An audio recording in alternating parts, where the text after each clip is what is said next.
Assalamualaikum warahmatullahi wabarakatuh.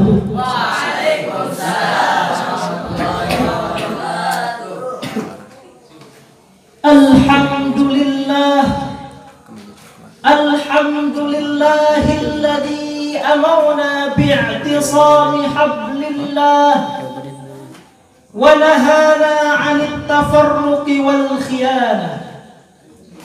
Wassalatu wassalamu ala man la nabiyya ba'dah wa ala alihi wa ashabihi wa man tabi'ahum bi ihsanin ila yaumil qiyamah. Amma ba'du. Bersyukur kita kepada Allah Subhanahu wa ta'ala dengan mengucapkan alhamdulillah, la haula wa la quwwata illa billah. Bersalawat kita kepada Nabi Muhammad sallallahu alaihi wasallam dengan mengucapkan Allahumma salli wa sallim ala sayyidina Muhammad. Dewan juri yang kami hormati, yang mudah-mudahan selalu ada dalam lindungan Allah Subhanahu wa ta'ala. Amin. Hadirin hadirat, santriawan santriawati semuanya sehat? Alhamdulillah. Mudah-mudahan Allah memberikan kepada kita kelancaran dalam thalabul ilmi. Hadirin yang dirahmati oleh Allah, sebelum saya lanjut kepada judul utama, saya ingin bertanya dulu kepada hadirin. Hadirin semuanya suka terhadap harta? Suka terhadap harta? Suka terhadap uang? Suka terhadap emas permata? Yang laki-laki saya tanya, apakah kalian suka terhadap wanita? Yang wanita saya tanya, apakah kalian suka terhadap pria?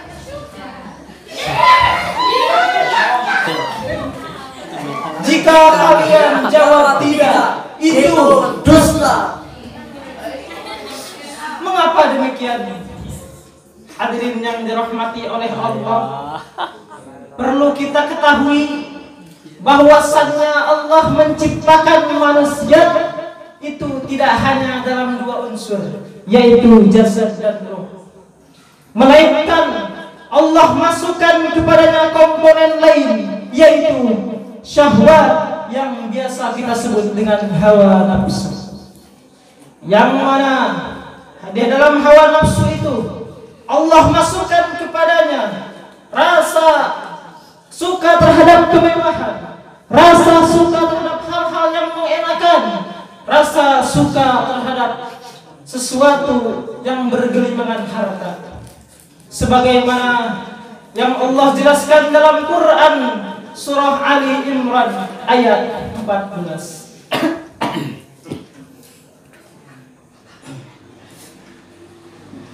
A'udzu billahi minas syaitonir rajim. Bismillahirrahmanirrahim. Zayyana lin-nasi hubbus shahawati minan nisa wal banina wal qanatiril muqantarati minad dahabi wal fiddah wal khairil musawwamati wal an'ami wal harth, dzalika mata'ul hayatid dunya wallahu indahu husnul ma'ab. Aku berlindung kepadamu ya Allah dari godaan setan yang terkutuk. dengan menyebut namamu ya Allah yang maha pengasih lagi maha penyayang. Dijadikan terasa indah dalam pandangan manusia dah cinta terhadap apa yang diinginkan, berupa wanita-wanita, anak-anak, harta benda yang bertumpuk dalam berupa emas dan perak, kuda pilihan, hewan ternak, dan sawah ladang. Itulah kesenangan hidup di dunia, dan di sisi Allah lah tempat kembali yang baik.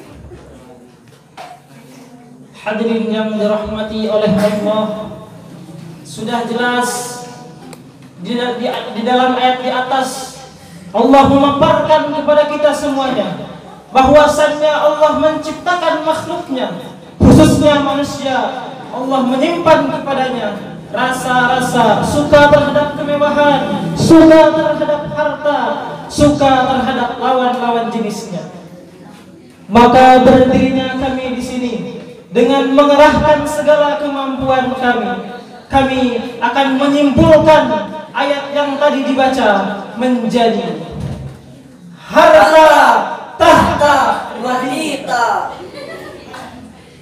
Hadirin yang dirahmati oleh Allah, tetapi ironiknya pada zaman sekarang banyak orang-orang yang mencari-cari harta, bahkan banyak orang-orang yang mempunyai harta tetapi dengan hartanya hanya menjadikan dia orang yang lupa akan tugasnya sebagai seorang hamba.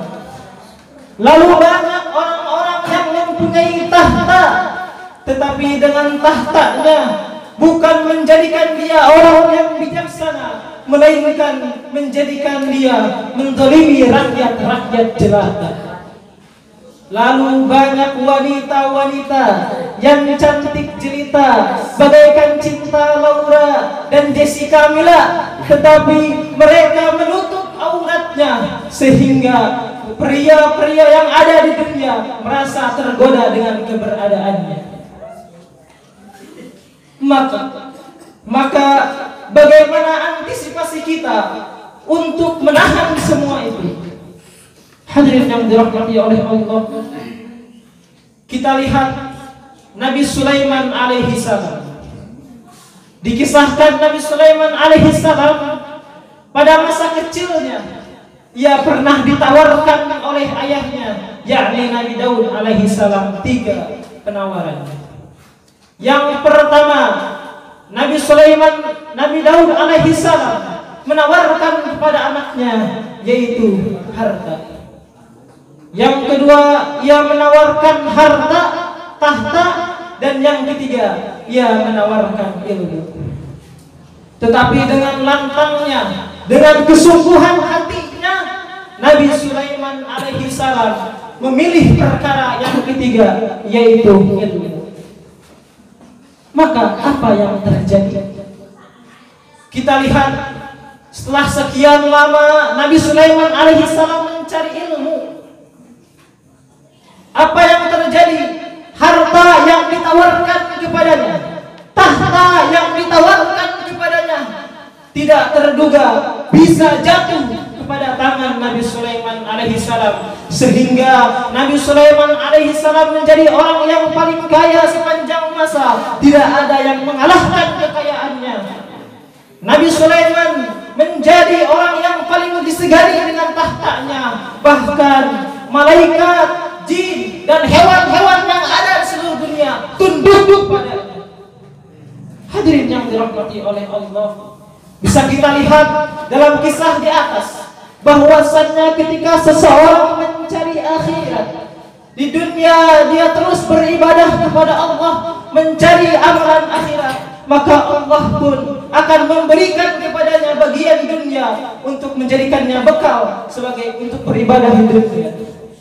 Tetapi sebaliknya, hadirin yang dirahmati oleh Allah, ketika seseorang mencari dalam kehidupannya dunia, lalu ia melupakan akhirat, maka niscaya akhirat tidak akan ia dapatkan.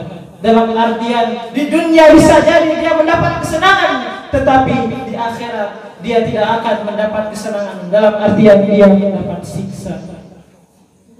Maka pesan dari kami, wahai para pria yang gagah perkasa, jadilah kalian orang-orang yang tidak tunduk akan harta, tahta, dan wanita.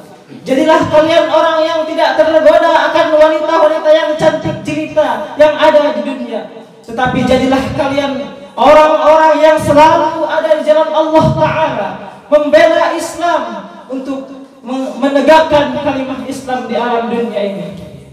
Dan kalian wahai para wanita yang cantik jelita, jadilah kalian wanita yang solehah, wanita yang selalu ada di jalan Allah, wanita yang selalu memegang teguh tali Allah, wanita yang bisa membawa pasangan-pasangan kalian nantinya kepada surga, bukan mendorong pasangan-pasangan kalian kepada neraka. Mengapa? Karena ad-dunya mata'un wa khairu mata'iha al-mar'atus salihah. Dunia adalah perhiasan dan sebaik-baik perhiasan dunia adalah wanita salihah. Setiap perhiasan yang tampak oleh mata, itulah keindahan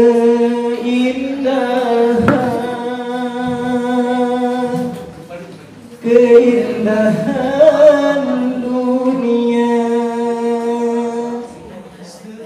Namun yang paling indah di antara semua hanya istri solehah, istri yang solehah.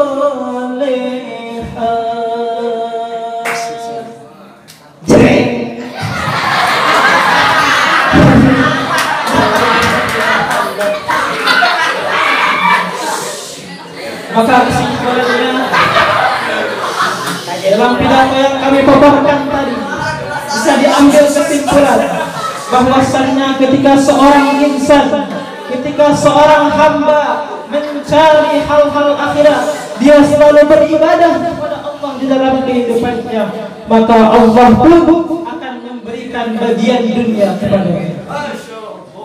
Tetapi sebaliknya, ingat hadirin yang dirahmati oleh Allah, ketika kita terus menerus mencari dunia, melupakan akhirat, maka akhirat tidak akan kita dapat. Dalam artian kita bisa saja mendapat kesenangan di dunia, tetapi di akhirat kita akan disiksa. Na'udzubillah, tsumma na'udzubillah min. Sekian dari kami, kurang lebihnya mohon maaf. Khud masafa wada' makada. Wassalam.